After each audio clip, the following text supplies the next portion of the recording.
ఫిర్యాదుతో non bailable సెక్షన్లు అన్నీ పెడతారు. కానీ ఆ ఫిర్యాదు మేరకు ఆ సెక్షన్లు వర్తిస్తాయా అంటే పొరపాటును కూడా వర్తించవు. అంటే ఒక తప్పుడు కేసు బనాయిస్తారు. మళ్ళీ దాంట్లో సాక్ష్యం ఎవడయా అంటే 11వ తారీఖు సత్యవర్ధన్ వంశీ మీద ఫిర్యాదు ఎవడు చేశాడో వాడే వాళ్ళ అన్నయ్య పెట్టిన కిరణ్ పెట్టినటువంటి వంశీ మీద పెట్టినటువంటి అతను సాక్ష్యం. అంటే ఎంత కొల్యూడెడ్ కేసు ఇది. అంటే ఎంత అంటే ఇంజనీరింగ్ ఎట్లా అయితే ఒక బిల్డింగ్ కట్టినట్టు ఒక తప్పుడు కేసు ఎలా కట్టారనేది. కానీ ఎఫ్ఐఆర్లో వచ్చిన సెక్షన్లు ఇవి కూడా సత్యవర్ధన్ అన్న ఇచ్చినటువంటి ఫిర్యాదులో ఏ కంటెంట్ ఉండదు. కానీ వంశీ గారు అరెస్ట్ అయిపోయిన తర్వాత కోర్టుకు రిమాండ్కి పెట్టిన తర్వాత ఆ రాత్రికి సత్యవర్ధన్ చెప్పాడనే పేరు మీద సత్యవర్ధన్ చెప్పాడో లేదో వాళ్ళ దగ్గర ఉన్నాడో లేదో కూడా తెలీదు. సత్యవర్ధన్ చెప్పాడనే పేరు మీద పోలీసులు ఒక స్టేట్మెంట్ రికార్డ్ చేసుకుని ఆ సెక్షన్లకు సరిపడా ఇతను చెప్పినట్టుగా సత్యవర్ధన్ చెప్పినట్టుగా ఫిర్యాదు తీసుకొస్తారు. ఎంతకన్నా తప్పుడు అభియోగం, తప్పుడు కేసు.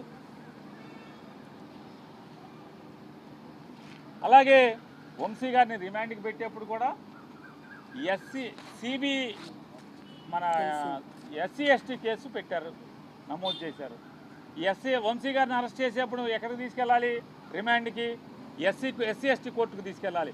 కానీ ఉద్దేశపూర్వకంగా ఎస్సీ ఎస్టీ కోర్టు కాకుండా వేరే కోర్టుకు తీసుకెళ్ళి వంశీ గారిని ప్రొడ్యూస్ చేస్తే దాని అర్థం ఏంటి? ఇదంతా కూడా వారు ఒక ప్లాన్ చేసుకుని ఒక ప్లాన్ ప్రకారం వంశీ గారిని ఈ జైల్లోకి తీసుకురావాలంటే ఎలా అయితే ఏ మార్గం గుండా అయితే కనుక చట్టం మేరకు చట్టరీత్యా పోలీసు ప్రకారం లేదా పోలీసులు చట్టాలు ఏదైతే నిబంధనలు ఉన్నాయో ఆ నిబంధనల మేరకు కాకుండా వీళ్ళు అనుకున్న తప్పుడు దారిలో తప్పుడు కేసు పెట్టి తప్పుడు దారిలో వెళ్తే మాత్రమే ఈ జైల్లోకి వస్తారనేటువంటి పక్కా ప్లాన్ ప్రకారమే పోలీసులు, విజయవాడ పోలీసులు యాక్ట్ చేశారనేది వాళ్ళ చిన్నపిల్లోడిని ఇవన్నీ కూడా ఈ కేసులన్నీ ఈ కాగితాలన్నీ ముందు పెట్టినా కూడా లీగల్ నాలెడ్జ్ లేనటువంటి ఏ మనిషికి చూపించినా కూడా అర్థమవుతుంది. ఖచ్చితంగా వీటన్నిటినీ కూడా వంశీ గారి కుటుంబం కోర్టులో ఛాలెంజ్ చేయబోతున్నారు. సార్, మీ పైన కూడా ఒక కేసు నమోదు చేశారు. మొన్న గుంటూరు జగన్ గారి పర్యటనలో ఉన్నారని. సో ఈ కేసుని ఎట్లా చూస్తారు? మీరు కూడా లేరని చెప్పి కూడా మొన్న గుంటూరు మిర్చియాటికి జగన్మోహన్ రెడ్డి గారు పర్యటనకి అంటే రైతుల్ని పరామర్శించి రైతుల్ని యొక్క స్థితిగతులు తెలుసుకుని వాటన్నిటిని ప్రభుత్వానికి తెలియజెప్పడం కోసం ఆయన వెళ్ళిన దాంట్లో ఆ రోజు నేను మచిలీపట్నంలో ఉన్నాను.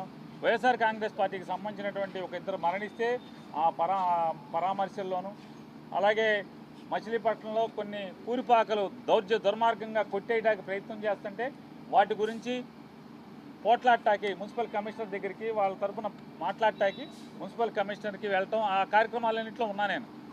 కానీ ఈ ప్రభుత్వం వైఎస్ఆర్ కాంగ్రెస్ పార్టీలో ఎవడైతే క్రియాశీలకంగా పనిచేస్తున్నాడో వాడినల్లా తప్పుడు కేసులతో బెదిరించేదానికి జరుగుతున్నటువంటి కార్యక్రమాల్లోనే నా మీద నిన్న గుంటూరులో పెట్టినటువంటి కేసు కూడా ఎంత దుర్మార్గం అంటే పోలీసులే ఒక చిట్టా రాసి ఎన్నికల విధుల్లో ఉన్నటువంటి ఫ్లయింగ్ స్క్వాడ్ టీం లీడరు అలాగే ఆ మెంబర్లతో సంతకాలు పెట్టించి నా మీద కేసు పెడతారు.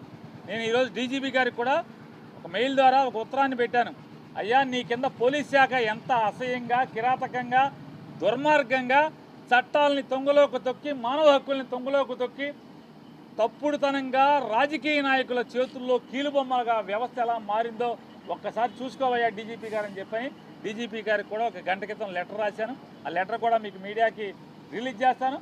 ఖచ్చితంగా నేను ఆ ఫిర్యాదు చేసినటువంటి ఎన్నికల పర్యవేక్షణ విధుల్లో ఉన్నటువంటి అధికారులని ఖచ్చితంగా కోర్టులో నేను వారి మీద పిటిషన్ వేయబోతున్నాను.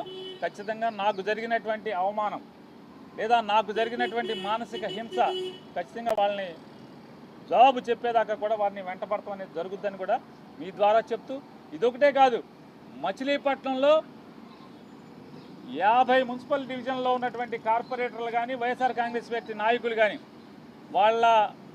వాళ్ళవి వాళ్ళ భార్యలు, కొడుకులు, కూతుర్లు మొత్తం ఫోన్ నెంబర్లన్నీ కలెక్ట్ చేస్తున్నారు. అలాగే మచిలీపట్నం మండలంలో ఉన్నటువంటి వైఎస్ఆర్ కాంగ్రెస్ పార్టీ సర్పంచ్లు, అట్లాగే గ్రామస్థాయి నాయకులు, బ్యాంక్ ప్రెసిడెంట్లు అందరూ కూడా వాళ్ళ భార్యల ఫోన్ నెంబర్లు ఎందుకు పోలీసులకి? అంటే పార్టీలో తిరిగితే కనుక నీ మొగుడిని లోపలేస్తాం లేదా మీ నాన్న లోపలేస్తామని చెప్పని వాళ్ళ కుటుంబ సభ్యులను కూడా ఫోన్లు చేసి బెదిరిస్తాకి, లేదా ఇప్పటికే మా ఫోన్లన్నీ కూడా ఎవరో చంద్రబాబు గారు చుట్టం అంట ప్రకాష్ ఏదో ఉంది ఆయన పేరు, రమేష్ హాస్పిటల్ దగ్గర ఆఫీస్ పెట్టారు. ఒక 17 మంది కానిస్టేబుల్స్కి జీతం కాకుండా మరొక 1,00,000 రూపాయలు నెల క్యాష్ ఇస్తున్నారు. ఇవన్నీ కూడా టీడీపీ వాళ్ళు చెప్తున్నారు. మీ ఫోన్లన్నీ కూడా రికార్డ్ అవుతున్నాయి. పేరు నాని ఫోన్ ప్రతిదీ కూడా మొత్తం రికార్డ్ అవుతుంది, మొత్తం వింటున్నారు. ఇట్లా పేరు నానితో పాటుగా వైఎస్ఆర్ కాంగ్రెస్ పార్టీలో క్రియాశీలకంగా ఉన్న ప్రతి ఒక్కరి ఫోన్లన్నీ కూడా రికార్డ్ చేస్తున్నారు.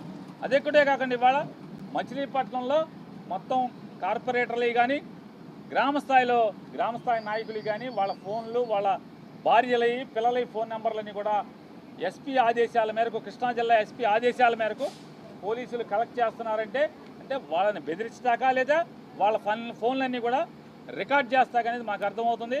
ఖచ్చితంగా మీరు ఇవాళ ఎన్ని తప్పుడు పనులు చేసినా మీరందరూ దోషులుగా చట్టం ముందుకు తేయబడేదానికి ఒక రోజు వస్తుంది.